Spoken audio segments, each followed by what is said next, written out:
everybody, it is Julie. Welcome back to Pages and Pens. I am here with my first weekend video, and instead of doing a full review, I wanted to kind of do a 2016 wrap-up of my most disappointing or least favorite books of 2016. I don't like to bash books, but I thought it would be interesting. I did put a mashup of my top 10 in my giveaway video, so if you have not watched my giveaway and 2K Q&A video, at the end of that I put my top 10 books for the year. I'm okay leaving that as it is, but I really didn't talk about a cohesive video of just my least favorite, most disappointing reads for 2016, so I figured I would do that in this video. I have Goodreads up, I've got my ratings up, I'm gonna just go through it, and I haven't counted how many of them there are, so I don't know right off the bat. I'm just gonna talk about the books that I really wasn't a fan of this year. Keep in mind, please, that I do go into all books with realistic expectations, but it's hard to kind of get out of your head when you're reading these, like, what is everybody seeing that I'm not? This is ridiculous that people have to do this, but we do because there's a lot of sensitive souls out there on BookTube. But my opinions are my opinions. If you love these books, I'm so happy you got enjoyment out of them. I just personally did not care for them, and everybody reads differently and appreciates different things in a book. So these are just my personal thoughts on these books. If you love them, fantastic. And we can always discuss it down below in the comments, but let's jump right into my one-star reviews. I had 3 one-star reviews this year. The first is the second book in the Mara Dyer trilogy, that is The Evolution of Mara Dyer. I could not find a redeeming thing about this book. I know 1 star is really low for something that is some people's favorite series, but I don't like unreliable narrators. I do not like Mara. I didn't like the plot line. There was just so little about this book that I enjoyed or I liked. I don't like the romance. I don't understand people that fawn about Noah. I DNF'd that series. Not a fan this year.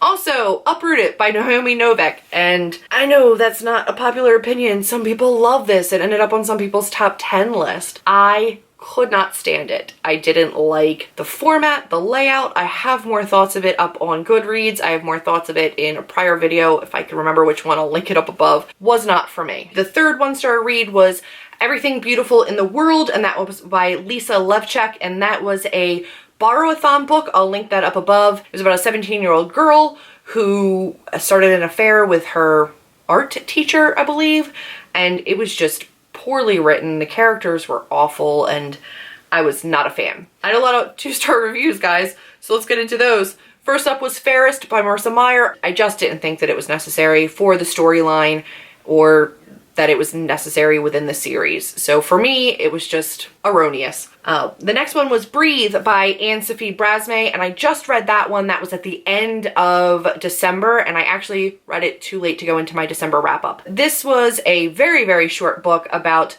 a girl who forms a very obsessive, unhealthy relationship with her friend. That friend, in turn, is very emotionally and physically abusive towards her. Things take dire turns. It's actually told by the girl while she's already in jail, which you do know at the beginning of the book, so that's not like a crazy spoiler. But from a psychology standpoint, it was interesting, but the way that it was written and just the storyline in general, just, it didn't move me. I don't know if it was just too short. It's translated into English from French, so I don't know if something was lost in the translation, but what should have been like really interesting to me just wasn't. Life and Death, a Twilight retelling by Stephenie Meyer. I gave that a 2 stars as well. And for me, again, it was just an unnecessary book. I know it was written as kind of a gift to the fans, as a gender swap retelling of Twilight. A lot of people had issues with the gender stereotypes and the way that Bella reacted and interacted with Edward. And they thought that a lot of the reasons that Stephenie wrote her that way was because she was female. So she was writing it from a gender swap perspective to show how things would have worked in that relationship dynamic had the genders been swapped. And it was still awful. And it was still sexist-y and just weird. So no thank you. Next up was 4, which was, again, another companion novel to a series that didn't need to exist. Can you tell I don't like them? This was a set of novellas from 4's perspective. It's supposed to give you more insight into his character and an opposite viewpoint of things as opposed to Triss's, and I just didn't get anything from it. I don't think it made 4 any more relatable or likable or gave you any further insight into him as a character. Just kind of like a money-making scheme to kind of capitalize on this franchise, and I didn't appreciate it. 2 stars went to a couple of Owlcrate Books. It went to Da Vinci's Tiger by L.M. Eliot, as well as Soundless by Richelle Mead. They were both just horrendous. Soundless was absolutely hard to read. It was nothing like her, what did she write? The Vampire Academy series, which I read and liked okay. There was nothing redeeming about it, and I don't think I'm alone in that. The overall ratings on this book are pretty low. It was bad. Da Vinci's Tiger was about a girl that inspired Da Vinci to paint the Mona Lisa, or she was the inspiration for the Mona Lisa. I just was not gripped. I wasn't moved. I finished it. But in 2017, I will be better about DNFing books that I don't want to read because it was not good. I kept waiting for it to be, and it just wasn't. Also, sadly, because I know it's a lot of people's favorite, but Milk and Honey, that ended up as a 2-star for me as well. It just didn't do anything for me. I don't know if the subject matter of the poetry didn't connect with me, the format of the poetry didn't connect with me, didn't find any of it particularly fantastic, and definitely not worth the hype that it was getting around BookTube. I also gave 2 stars, my last 2-star rating for the year, to A Shadow Bright and Burning by Jessica Cluess. To me, this just didn't work. It was supposed to be a high fantasy YA novel that had a great premise. It was about a girl who could wield magic, and they were battling these ancient evils. It should have been great, but it fell incredibly flat for me. I wasn't connected to the love triangle that was happening. I wasn't connected to the main character. I wasn't really connected to the magic system. They have like staves, and she named hers Porridge, and they were using them to swing around to wield magic. It was just weird. For me, it just didn't work, so I will not be continuing with that series either. Then we get into some 3-star reads, and there was a lot of them. I'm only going to go over a couple of them, and I'll go into them very, very briefly. These were ones that disappointed me. So 3-star reads, not bad. They're just disappointing because of the hype. So the buzz that these books got, I expected them to be better than they were. First being Eleanor and Park. This got a 3-star rating, and for me, it was just okay, maybe a little under okay.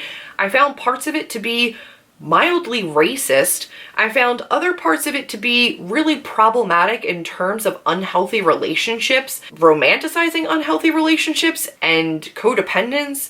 So for me, it had a lot of problems, and I don't understand people's fascination with the book. I really don't. Next up is The Raven Boys.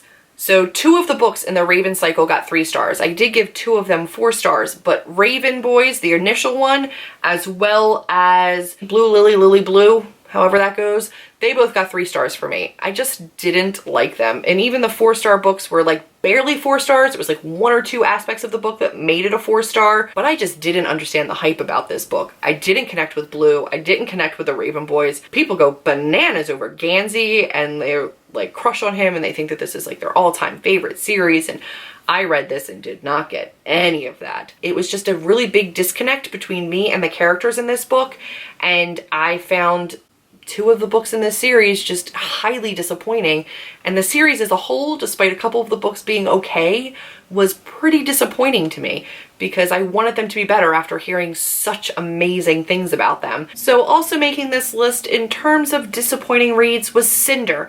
Now the rest of the series after that did get better, but the rave around this Lunar Chronicle series was so high, and I did not connect with Cinder at all. So for me, that was a little bit disappointing, and it really did skew the way that I viewed the rest of the series and my hesitation reading the rest of the series. The same goes for Shatter Me, which was a fine book. It was a 3-star read. It wasn't a bad read, but again, after all of the buzz on BookTube, it was really, really hard for me to not connect with that the way a lot of other people did. So that was all the series for me personally that I felt like I wanted to mention as either books that I got 1 or 2 stars and just did not enjoy, or 3-star books that were just disappointing to me. If they worked for you, fantastic. I would love to discuss it in the comments down below. Let me know what book for you just did not meet expectations in 2016. I think that there's definitely a tendency to hype books up or to be swayed by the views and opinions of others.